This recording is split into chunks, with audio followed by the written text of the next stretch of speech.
Hello everyone, welcome to SR nursing lecture. और आज अपन बात करने वाले हैं फंडामेंटल ऑफ नर्सिंग के अंदर legal terms and ethics applied in nursing. इससे रिलेटेड बहुत सारे क्वेश्चन आते हैं, 2 से 3 क्वेश्चन अपन को मिल जाते हैं कंपटीशन एग्जाम में। तो चलिए अपन स्टार्ट करते हैं आज legal terms and ethics.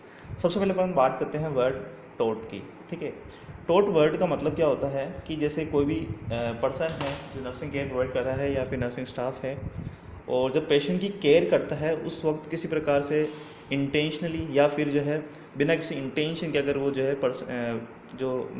Patient है उसको हर्ट कर देता है, हार्म कर देता है, उसे अपन जो उसके लिए जो लॉ बनाया गया है उसे अपन कहते हैं टोट। ठीक है, अब इसको जो है दो में क्लासीफाई किया गया है। ये जो होता है, एक तो होता है इंटेंशनल, एक क्या होता है इंटेंशनल होता है मीन्स विशफुल, और एक होता है अनइंटेंशनल। मीन्स एक में तो क्या होता है कि पर्सन की मीन्स जो स्टाफ है उसकी क्या होती है इंटेंशन होती है, और दूसरी कंडीशन में क्या होता है अनइंटेंशनल, उसकी जो है इंटेंशन नहीं होती है। अब बात करते हैं कि अनइंटेंशनल जो टोट होता है उसके अंदर 2 चीज़ें आती है। क्या आती है? एक आता है नेग्लिजेंस, और दूसरा आता है माल प्रैक्टिस। ठीक है, और इंटेंशनल जो होता है उसके अंदर आता है इंटेंशनल के अंदर अपना आता है 4-5 वर्ड्स आते हैं। जैसे कि एक आता है बैटरी, क्या आता है बैटरी, दूसरा आता है असोल्ट, तीसरा आता है डिफेमेशन, और फोर्थ वन आता है इन्वेजन ऑफ प्राइवेसी, मतलब किसी की प्राइवेसी के अंदर इन्वेजन करना, मीन्स को दखल अंदाजी करना। एंड देन लास्ट टर्म आती है इसके अंदर फॉल्स इम्प्रिजमेंट। क्या आती है? False imprisonment. ठीक है, तो ये कुछ वर्ड्स होते हैं, या फिर ये जो टोट बनाया गया है ये जो आपका पेशेंट है उससे रिलेटेड, उसकी केयर से रिलेटेड ये लॉ बनाया गया है। ठीक है, तो ये लॉ किसका है? पेशेंट का है। ठीक है, इसके अंदर टोट जो होता है 2 टाइप के होते हैं, इंटेंशनल टोट होता है, अनइंटेंशनल टोट होता है, जो कि नर्सिंग ऑफिसर या फिर जो नर्सिंग स्टाफ है उसके द्वारा किया जाता है, या फिर अदर जो मेडिकल हेल्थ केयर टीम होती है उसके द्वारा किया जाता है। अनइंटेंशनल मतलब उसमें उसकी विश नहीं होती। 2 टाइप का होता है, नेग्लिजेंस और माल प्रैक्टिस। और इंटेंशनल जो होता है वो 5 टाइप्स का होता है, या 5 होते हैं इसके अंदर: battery, assault, defamation, invasion of privacy और फॉल्स इम्प्रिजमेंट। 1 बाय 1 अपन जो है इसको अच्छे से समझेंगे क्या होता है।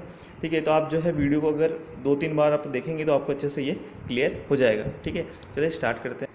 सबसे पहले अपन बात करते हैं इसके अंदर इंटेंशनल टोट की। इंटेंशनल टोट के अंदर आता है सबसे पहले इंटेंशनल टोट। ठीक है, तो यहाँ पे जितने भी टाइप होंगे वो सब कैसे होंगे? इंटेंशन, मतलब जो किया जा रहा है वो उसकी इच्छा से किया जा रहा है। किससे किया जाता है? इच्छा, या फिर क्या कह सकते हैं विश से किया जाता है। ठीक है, इसमें जो पहला टाइप आता है वो आता है बैटरी। अब हम बात करते हैं कि बैटरी होता क्या है। तो देखिए, बैटरी का मतलब होता है कि इसके अंदर क्या करता है कि जो स्टाफ है या फिर जो भी है हेल्थ केयर टीम है वो बिना किसी कॉन्सेंट के जो है पेशेंट को टच करता है विथ इंटेंशन। ठीक है, जैसे कि अगर अपन समझना चाहें एग्जांपल कि कोई नर्स है और वो पेशेंट को बिना बताए, ठीक है, उसे बिना कॉन्सेंट ले उसको अगर IM इंजेक्शन लगा दे या फिर IV इंजेक्शन लगा दे, तो वो क्या कहलाएगा? बैटरी कहलाएगा। मीन्स बैटरी ओवरऑल है क्या कि इंटेंशनल टच है। इंटेंशनल मतलब चाहत, इच्छा से किया गया टच है बिना किसी कॉन्सेंट के, विदाउट टेकिंग कॉन्सेंट। या फिर अपन ये भी कह सकते हैं कि बिना किसी कॉन्सेंट के या बिना किसी पूछे अपन किसी पर्सन की प्रोसीजर परफॉर्म कर देते हैं, जैसे कि बेड बाथ है, स्पंज बाथ है, या फिर अपन IM इंजेक्शन लगा रहे हैं बिना किसी कॉन्सेंट के, तो वो क्या कहलाता है? बैटरी कहलाता है। ठीक है, और बैटरी किस में आ रहा है? इंटेंशनल टोट में। तो ये क्वेश्चन जो है जनरली पूछा जाता है। अब ये जो बैटरी होता है ये 2 कंडीशन हो सकती है, ये हार्मफुल हो भी सकता है और हार्मफुल पेशेंट के लिए नहीं भी हो सकता है। दोनों ही कंडीशन देखने की मिल सकती है। मीन्स ये क्या है, इसमें उसको नुकसान हो भी सकता है और नहीं भी हो सकता है।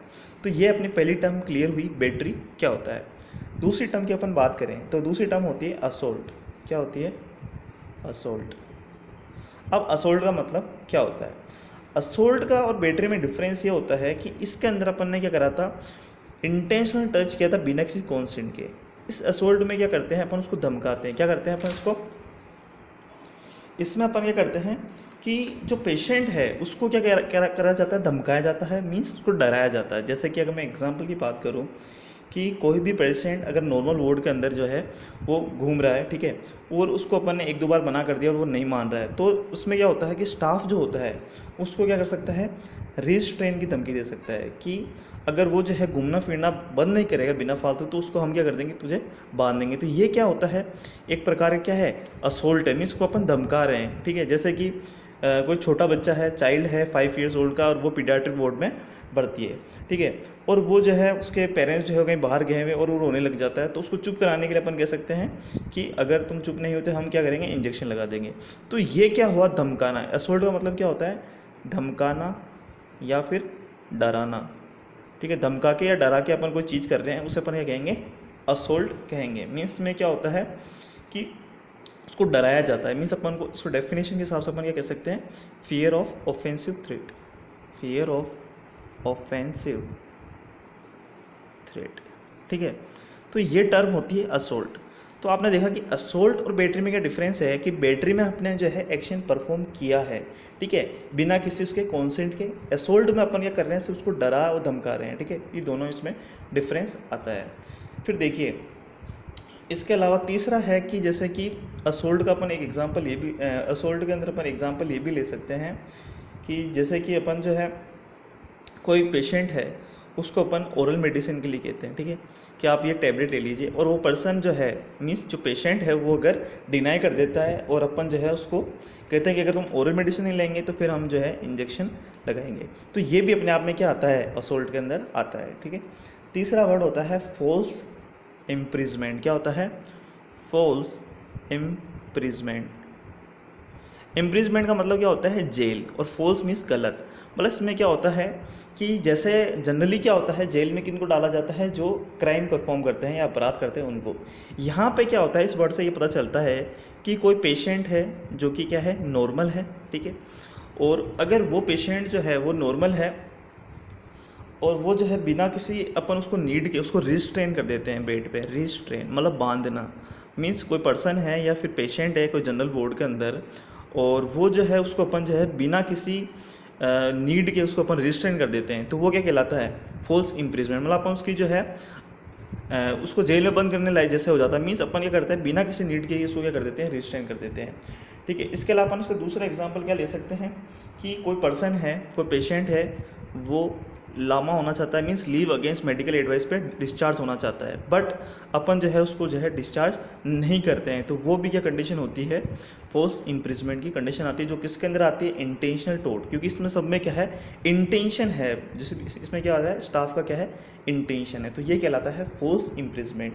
तो फॉल्स इम्प्रिजमेंट के अंदर अपन ने क्या पढ़ लिया कि पेशेंट नॉर्मल कंडीशन है, मीन साइकेट्रिक बोर्ड का नहीं है, फिर भी उसको अपन क्या कर रहा है, रिस्ट्रेन किया है अपन ने, उसको बांध रखा है, वो जो है एडवाइस मतलब उसको डिस्चार्ज होना है पर अपन उसको डिस्चार्ज नहीं कर रहे हैं, तो ये क्या कंडीशन आती है, फॉल्स इम्प्रिजमेंट में कंडीशन आती है। फिर देखिए आता है इन्वेजन ऑफ प्राइवेसी। क्या है, इन्वेजन ऑफ प्राइवेसी।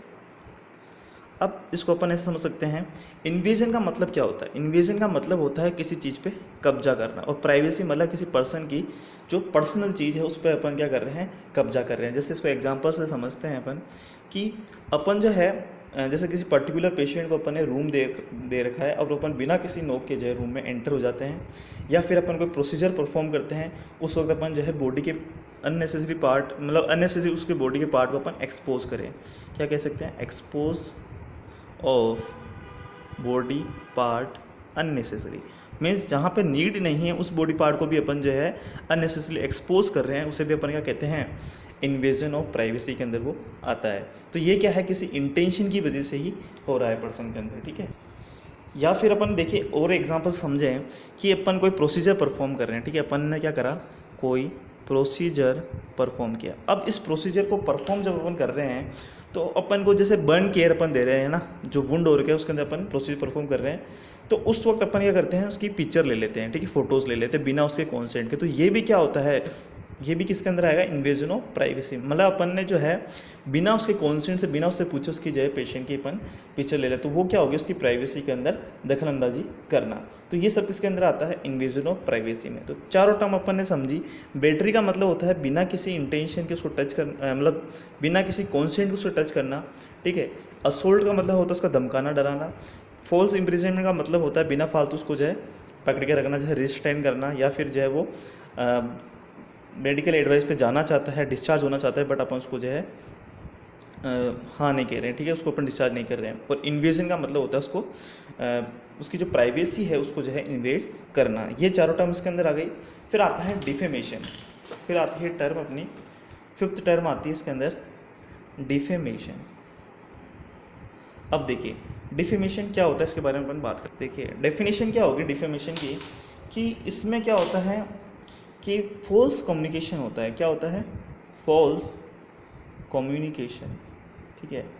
किसी भी इंडिविजुअल के बारे में अपन क्या करते हैं, फॉल्स कम्युनिकेशन करते हैं, जिसकी वजह से क्या होता है उसकी जो रेपुटेशन है वो क्या हो जाती है, डैमेज होती है, रेपुटेशन डैमेज। फॉर एग्जांपल जैसे कि अपन बात करें कि फिजिशियन है या फिर जो रेजिडेंट डॉक्टर है वो आए हैं और उनके बारे में अपन ये फैलाते हैं कि वो जो है उनमें इतनी स्किल नहीं है कि वो किसी पर्टिकुलर पेशेंट का जो है ट्रीट कर सके, तो वो क्या कहलाता है, वो कहलाता है डिफेमेशन। मीन्स उसको आते हुए भी अपन ने क्या करा है, उसको फॉल्स कम्युनिकेट किया है, विद इन द स्टाफ करें, विद इन द पेशेंट करें, तो उस चीज़ को क्या कहा जाता है, डिफेमेशन। मीन्स अपन क्या कर रहे हैं, किसी भी इंडिविजुअल की जो है रेपुटेशन ख़राब कर रहे हैं फॉल्स कम्युनिकेशन के द्वारा, उसे अपन क्या कहते हैं, डिफेमेशन। जैसे कि अपन इसके लिए अपन टर्म जैसे कि चुगली करना अपन कह सकते हैं, तो वो इसी के अंदर आती है। अब ये डिफेमेशन जो होता है वो 2 टाइप का हो सकता है। कितने टाइप का हो सकता है? 2 टाइप का। एक तो अपन क्या कर सकते हैं, वर्बली, मीन्स को बोल के कर सकते हैं, और एक अपन क्या कर सकते हैं, रिटर्न, या फिर अपन कह सकते हैं कि नॉन वर्बल कम्युनिकेशन के द्वारा जो किया जाए, ठीक है। तो 2 होते हैं, एक तो वर्बली होती है, एक नॉन वर्बली। वर्बली मतलब उसको अपन बोल के करते हैं, ठीक है, वाया स्पीकिंग, ठीक है। जैसे कि एक स्टाफ दूसरे स्टाफ से बात कर रहा है, या फिर एक स्टाइप क्लाइंट से बात कर रहा है, तो ये क्या कहलाते हैं, वर्बल मेथड। जैसे अपन किसी इंडिविजुअल पर्टिकुलर इंडिविजुअल की क्या करते हैं, रेपुटेशन को डैमेज करते हैं। अब वर्बली कहते हैं, अगर वो वर्बली कर रहा है डिफेमेशन, तो उस टर्म को अपन क्या कहते हैं, स्लैंडर कहते हैं। क्या कहलाते हैं? Slander, slander defamation. क्या कहते हैं? Slander defamation. यही कंडीशन अगर नॉन वर्बली मीन्स इशारों से की जाए, पोस्चर से की जाए, तो उसे अपन क्या कहते हैं, लायबल डिफेमेशन। ये टर्म जो होती है जनरली पूछी जाती है, इसके बारे में अपन को क्लियर होना चाहिए। तो ये अपन ने 2 टर्म पढ़ी कि स्लैंडर डिफेमेशन क्या होता है और लायबल डिफेमेशन क्या होता है, ठीक है। ये तो अपनी सारी क्या थी, इंटेंशनल टोट। अब अपन बात करते हैं इन इंटेंशनल या अनइंटेंशनल टोट की, ठीक है। तो जैसे कि अपन ने यहाँ पे इंटेंशनल टोट जो है वो कंप्लीट करी है, अब अपनी बात आती है अनइंटेंशनल टोट की। तो अपन स्टार्ट करते हैं अनइंटेंशनल टोट। अनइंटेंशनल का अंदर मतलब क्या होता है कि इसके अंदर जो स्टाफ है या जो इंडिविजुअल है, हेल्थ केयर प्रोवाइडर है, उसकी जो है इच्छा नहीं होती, मीन्स वो जो है जानबूझकर ये चीज़ परफॉर्म नहीं कर रहा है, ठीक है, जानबूझ के परफॉर्म नहीं कर रहा है, फिर भी वो ऐसा हो जाता है। जैसे कि 2 टर्म आती है, माल प्रैक्टिस, और दूसरी आती है क्या, नेग्लिजेंस, नेग्लिजेंस। इन दोनों ही टर्म को बहुत अच्छे से समझना, क्योंकि ये जो है बहुत ज़्यादा कन्फ्यूजिंग है। सबसे पहले बात करते हैं माल प्रैक्टिस की, और दूसरा होता है नेग्लिजेंस। अब क्या होता है कि एक कंडीशन तो ऐसी होती है जिसमें स्टाफ को सारा काम आता है, फिर क्या होता है, फिर भी वो क्या कर देता है, गलत कर देता है, वो तो होता है अपना क्या, माल प्रैक्टिस, ठीक है।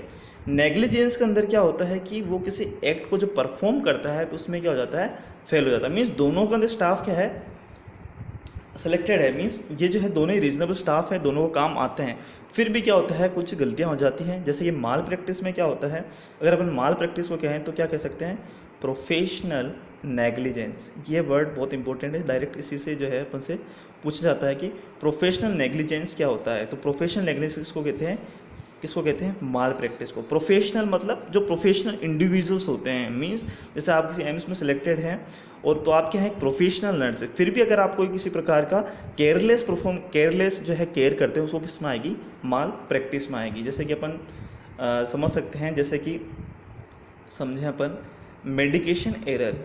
मेडिकेशन एरर का मतलब क्या होता है कि आपको जो है हेल्थ केयर प्रोवाइडर ने ये कहा है कि अपन को जो ये पर्टिकुलर ड्रॉग 0.50 mg जो है वो अपन को इतने वॉल्यूम ml के अंदर डिज़ोल्व करना है, एंड देन उसको जो है एडमिनिस्टर करना है। अब क्या होता है कि जो मेडिकेशन एरर में क्या होता है कि जो स्टाफ है वो उसको जो वॉल्यूम है या ml है या फिर जो डोज दे रखी है उसका अमाउंट सही से नहीं ले पाता है या सही से नहीं लेता है। क्यों नहीं ले पाता है? क्योंकि वो उस वक्त अटेंशन नहीं देता है या ध्यान नहीं देता है और वो क्या कर देता है, उसको एडमिशन कर देता है। तो ये कंडीशन क्या कहलाती है? माल प्रैक्टिस कहलाती है। ठीक है, एक तो अपन ये समझ सकते हैं, एक एग्जाम्पल तो अपना ये हो गया।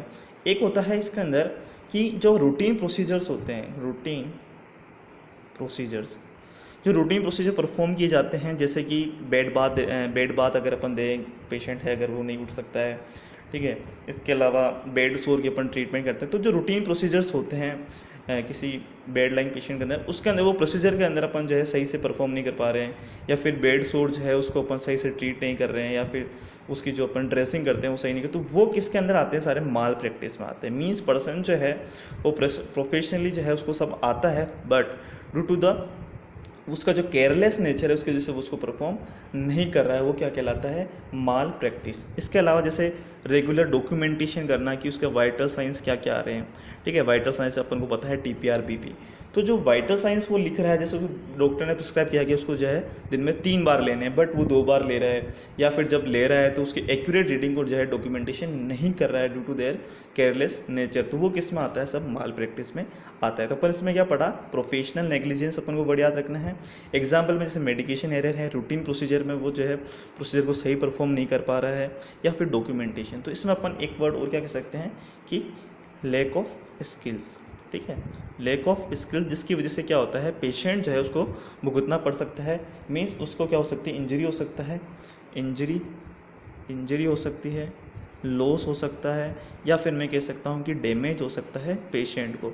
बट यहाँ पे आप ये देखिएगा कि ये क्या है? अनइंटेंशनल, मतलब वो जानबूझकर जो है ये चीज़ को परफॉर्म नहीं कर रहा है। ये कहलाता है माल प्रैक्टिस, जिसमें अपन ने पढ़ा medication error, routine procedure, documentation. इसमें होता क्या है कि प्रोफेशनल लेवल में प्रोफेशनल स्टाफ तो वो है, but due to their careless nature या फिर वो अटेंशन नहीं दे पाने की वजह से ये चीज़ को परफॉर्म करता है, या फिर उसमें क्या है? स्किल्स की क्या है? कमी है, जिसकी वजह से क्या होता है कि जो इंडिविजुअल है उसको डैमेज हो सकता है, लॉस हो सकता है।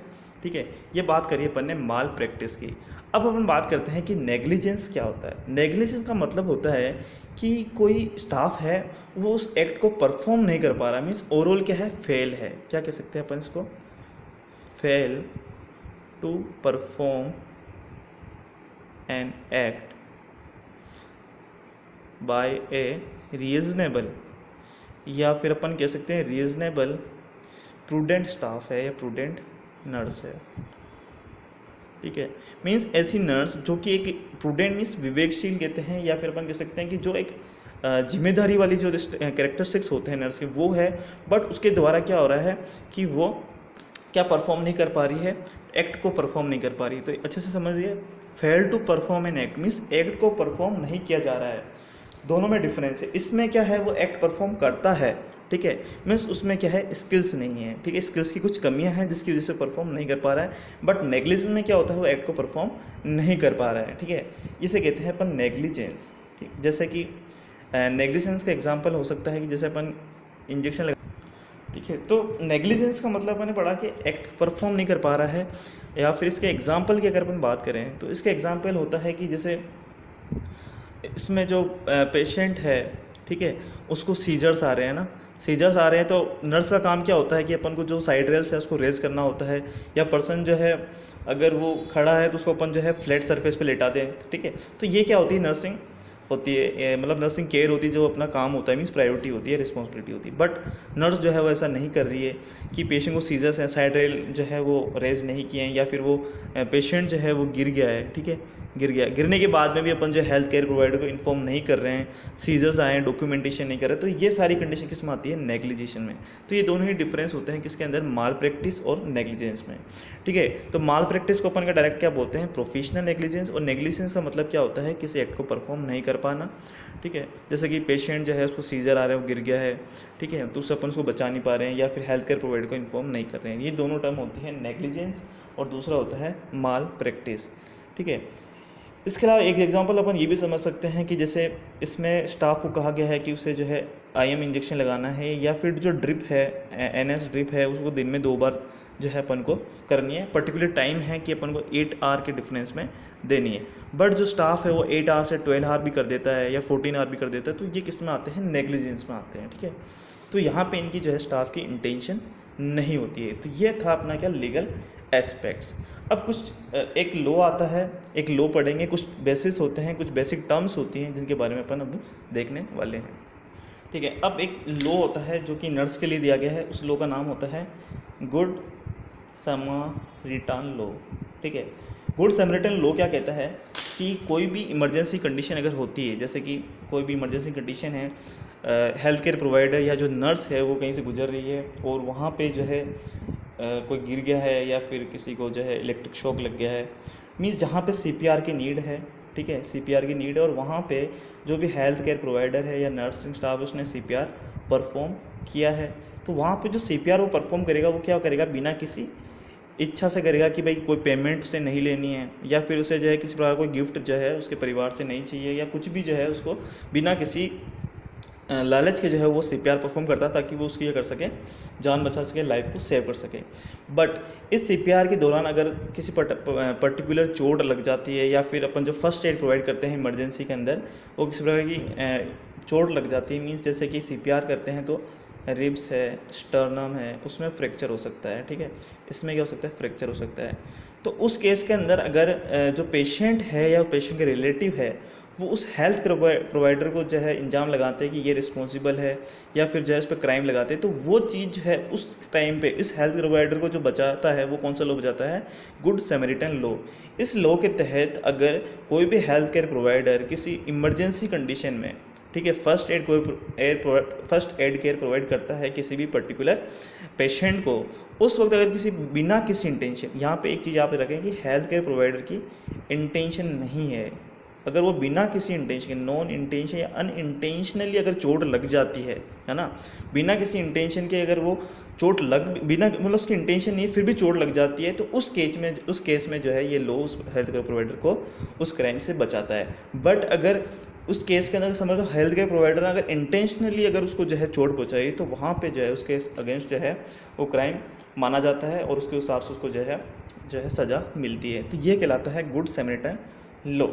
अब बात करते हैं कुछ पर्टिकुलर टर्म्स की जो कि बहुत ही इंपॉर्टेंट है और पूछे जाती है नर्स के बारे में या किसी पर्टिकुलर चीज़ में। जैसे ये फर्स्ट टर्म होती है ऑटोनोमी। क्या होती है, ऑटोनोमी।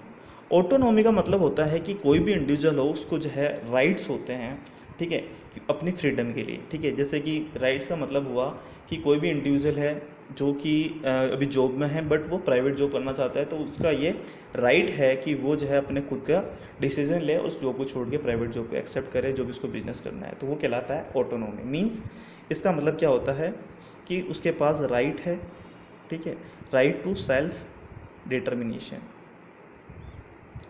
मतलब खुद का निर्णय। सेल्फ का मतलब क्या होता है, खुद का, डिटर्मिनेशन मतलब निर्णय लेना, मतलब खुद से रिलेटेड जो भी निर्णय है वो लेने का उसके पास क्या है, राइट है, मीन्स उसके पास क्या है, हक है कि वो अपना निर्णय खुद ले सकता है। ठीक है, ये कहलाता है ऑटोनोमी। बात करते हैं ये होता है अपना क्या, ऑटोनोमी। सेकंड वर्ड आता है पैटर्नलिज्म। पैटर्नलिज्म का मतलब होता है कि कोई भी पर्सन है वो अपने आप को अलाउ करता है, मीन्स पैटर्नलिज्म मीन्स अलाउ करता है कि उसकी लाइफ से रिलेटेड, उसके करियर से रिलेटेड डिसीजन जो है वो दूसरा ले। मीन्स क्या लिख सकते हैं, allow a person to make decision for another, decision for of another, मतलब दूसरे के द्वारा उसके लिए डिसीजन ले, उसके लिए वो अलाउ करता है। जैसे कि अपन एग्जाम्पल की बात करें, किसी को कंपटीशन एग्जाम की तैयारी करता है तो उसके अंदर जैसे स्टूडेंट है तो वो अपने टीचर को क्या करता है, अलाउ करता है कि उससे रिलेटेड जो है वो भी गाइड प्रोवाइड करे, वो सब काम टीचर का है, जैसे क्या पढ़ना है, कितना पढ़ना है, कहाँ से पढ़ना है। ठीक है, तो वो कहलाता है पैटर्नलिज्म। ठीक है, तीसरी बात करते हैं अपन रेस्पेक्ट की। तो यहाँ पर रेस्पेक्ट का मतलब ये होता है कि दूसरों की रेस्पेक्ट करना या खुद की रेस्पेक्ट का मतलब सिंपल सा वर्ड है कि जैसे कोई पेशेंट है, ठीक है, कोई पेशेंट है, अपन उसका ट्रीटमेंट करना चाहते हैं या स्टाफ ट्रीटमेंट करना चाहता है, बट पेशेंट जो है स्टाफ को ट्रीटमेंट के लिए डिनाई कर देता है या फिर कैनुअल लगाने के लिए डिनाई कर देता है, कैथेटर के लिए डिनाई कर लेता है, तो उस केस में जो स्टाफ है उसको क्या करना है, उस पेशेंट का जो भी डिसीजन है, ठीक है, जो भी डिसीजन है उसको क्या करना है, रेस्पेक्ट करनी है, मीन्स उसको मान लेना है और उसको वहीं पे उसी वक्त जो है उसको छोड़ देना चाहिए, या दूसरे स्टाफ को अपन कह सकते हैं कि वो उसका ट्रीटमेंट करे। मीन्स ये पेशेंट का अगर हक है, वो चाहता है कि वो ट्रीटमेंट इस स्टाफ से ना कराए, तो उस केस में उस स्टाफ को उस पेशेंट को जो है ज़बरदस्ती नहीं करनी चाहिए, और उसका जो भी डिसीजन है उसको जो है हाँ उसकी जो है रेस्पेक्ट करनी चाहिए, उसका जो है आज्ञा माननी चाहिए, उसको जो है हाँ करना चाहिए। तो ये कहलाता है रेस्पेक्ट। ठीक है, ये टर्म समझ में आई। फिर फोर्थ टर्म आती है वेरासिटी। वेरासिटी का मतलब होता है सच कहना, टेल द ट्रुथ। सच कहने का मतलब क्या होता है कि जैसे वार्ड है उसके अंदर अपन जो है सच बता रहे हैं किसी इंडिविजुअल का कि भाई पेशेंट है कैंसर का, तो अपन बता रहे हैं कि 6 मंथ रहे हैं, तो अपन वहाँ पे उसको जो है झूठ नहीं बोलेंगे कि कुछ नहीं है जल्दी ठीक हो जाएंगे। अगर अपन को पता है कि टर्मिनल पेशेंट है, तो अपन को फैमिली या मेम्बर को जो है बता देना चाहिए कि पर्सन जो है इतने टाइम तक जो है जिएगा, उसके बाद में उसकी जो है डेथ हो सकती है। तो ये कहलाता है वेरासिटी, मीन्स ट्रूथ को बोलना। ठीक है, फिफ्थ वर्ड आता है जस्टिस। जस्टिस का मतलब क्या होता है कि यहाँ पे जस्टिस का मतलब समझिएगा। जस्टिस का मतलब होता है कि अपने पास किसी भी टाइप का पेशेंट हो, ठीक है, पेशेंट पुअर हो, इकोनॉमिकल कंडीशन हो, मीन्स पुअर हो, रिच हो, ठीक है, कोई भी कास्ट का हो, कोई भी रिलीजन का हो, ठीक है, कोई भी जॉब प्रोफेशन का हो, मतलब कोई भी कंडीशन है उसमें अपन क्या करेंगे, सबको इक्वली ट्रीट करें। उस कंडीशन को क्या कहा जाता है, जस्टिस। मीन्स अपने पास कोई भी पेशेंट हो, भले वो लो कास्ट का हो, ठीक है, किसी भी रिलीजन का हो, पुअर हो, रिच हो, कलर कोई सा भी, स्किन कलर कोई सा भी हो, ठीक है, विलेज का हो, शहर का हो, उसको अपन को करना है, इक्वली ट्रीट करना है, वो कहलाता है जस्टिस। बात करते हैं 6th टर्म की। ठीक है, अब देखिए 6th टर्म है अकाउंटेबिलिटी। अब अकाउंटेबिलिटी का मतलब क्या होता है? अकाउंटेबिलिटी का मतलब होता है कि किसी भी खुद के जो एक्शन आपने परफॉर्म किए हैं उसके लिए आप क्या लेते हैं, रिस्पॉन्सिबिलिटी लेते हैं। मीन्स क्या ले सकते हैं अपन, टेक रिस्पॉन्सिबिलिटी ऑफ ऑन्स एक्शन। जैसे कि अपन इस पे एग्जांपल समझे नर्सिंग स्टाफ से कि हमें जो है कोई ड्रग लगानी थी, जैसे कि एलर्जी करने वाली ड्रग है, एलर्जी टेस्ट करना था, जैसे अपन को सेफोटेक्साइन लगाना है, सेफोटेक्साइम लगाना है, जो भी पर्टिकुलर ड्रग है उसको लगाने से पहले हमें एलर्जी टेस्ट करना है, ठीक है, एसटी अपन करते हैं। अब क्या होता है कि बाई चांस जो नर्स है, स्टाफ है, वो जो है उसको करना भूल गया है, ये फॉर एग्जांपल बात है, ठीक है। तो उस केस में क्या होता है कि अगर हेल्थ केयर प्रोवाइडर या डॉक्टर पूछता है कि ये किसने किया है, अगर स्टाफ जो है वो वहाँ पे जाके बता सकता है कि भाई कि जो भी उसने एक्शन परफॉर्म किया है वो उसने किया है, वो जो है उस चीज़ में भूल गया था। तो ये क्या कहलाती है, अकाउंटेबिलिटी। मीन्स आप जो भी अपने एक्शंस परफॉर्म कर रहे हैं उसकी आप जिम्मेदारी लेते हैं कि ये मैंने किया है, ये कहलाता है अकाउंटेबिलिटी। मीन्स खुद के ही एक्शन की रिस्पॉन्सिबिलिटी लेना। 7th वर्ड है बेनिफिशेंस। एक वर्ड होता है नॉन माल एफिशिएंस, ठीक है। इन दोनों में डिफरेंस क्या होता है उनके बारे में बात करते हैं। देखिए, बेनिफिशियंस का मतलब होता है जिसमें क्या होता है, किसी का फ़ायदा हो। मीन्स वो कार्य या फिर वो वर्क आप परफॉर्म करते हैं जिससे किसी को बेनिफिट हो, ठीक है। या फिर नॉन बेनिफिशियल का मतलब होता है ऐसा वर्क जिससे किसी को नुकसान ना हो या फिर किसी को हार्मफुल नहीं हो, ठीक है। 2 कंडीशन है। अगर आप ऐसा वर्क कर रहे हैं जिससे किसी को बेनिफिट हो रहा है, मीन्स आप नर्सिंग केयर परफॉर्म कर रहे हैं अच्छे से, तो उससे क्या होगा, जो पेशेंट है उसकी हेल्थ क्या होगी, इंप्रूव होगी, तो वो कंडीशन कहलाती है बेनिफिशियंस, ठीक है।